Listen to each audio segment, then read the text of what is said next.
அடியேன் ராமானுஜதாசன். அனைவருக்கும் வணக்கம். இன்னைக்கு நம்ம ராமானுஜ நூற்றந்தாதியில 18வது பாசுரம் பார்க்கலாமா?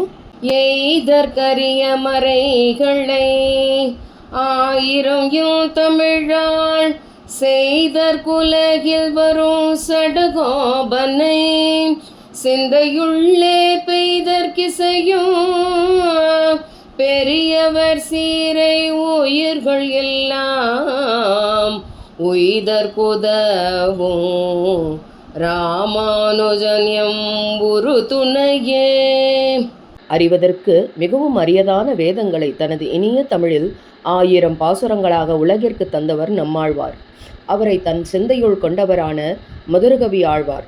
அவரது வழியை பின்பற்றி அனைத்து ஜீவனும் வீடு பேறு பெறும் வகை செய்த ராமானுஜனே எனக்கு உற்ற துணை ஆவார். இனி ராமானுஜரின் பெருமை உலகறிய காஞ்சி வரதன் என்ன செய்தார் என்பதை பார்ப்போம் வாருங்கள். ராமானுஜர் எப்பொழுதும் போல் தனது தீர்த்த கைங்கரியத்தை வரதனுக்கு செய்து முடித்துவிட்டு யாதவ பிரகாசரின் வகுப்பிற்கு சென்று கொண்டிருந்தார். ஒரு நாள் வகுப்பில் பிரம்மம் குறித்து யாதவ பிரகாசர் மிக அருமையாக விளக்கம் கொடுத்து கொண்டிருந்தார். அன்றைய வகுப்பில் தனது விளக்கம் முடிந்தபின் குரு சிஷ்யனான ராமானுஜரை பார்த்து, எங்கே நீ இப்பொழுது உன் பிரம்மம் குறித்த உன் கருத்தை சொல்லு பார்ப்போம் என்றார். ஆனால் ராமானுஜர், குருவே, உமது விளக்கமே போதும், நான் விளக்கினால் நமக்குள் பிரிவு வந்துவிடும், ஆகையால் வேண்டாம் என்று தவிர்த்தார். ஆனால் யாதவர் விடவில்லை. ராமானுஜா, நான் கருத்தை கேட்க விரும்புவதால் தான் உன் கருத்தை சொல்கின்றேன் என்றார். ராமானுஜரும் தனது கருத்தை விளக்கியவுடன் யாதவர் மனதிற்குள், என் கொள்கைக்கு எதிரான என் எதிரியை நானே வளர்க்கின்றேன், எப்படி வெட்டினாலும் வளர்கிறானே என்று மனதிற்குள் சொல்லிக்கொண்டார். சமயம் பார்த்துதான் இவனை களங்கப்படுத்த வேண்டும் என்று மனதிற்குள் தீர்மானித்து கொண்டவர் ராமானுஜரை பார்த்து, அழகான விளக்கம் கொடுத்தாய் என்று பாராட்டினார். இப்படி இருக்க நம் வரதன் அரங்கன் சொன்னபடி செய்ய இதுவே தக்க தருணம் என்று நிச்சயித்து தனது செயல்பாட்டை துவங்கினான்.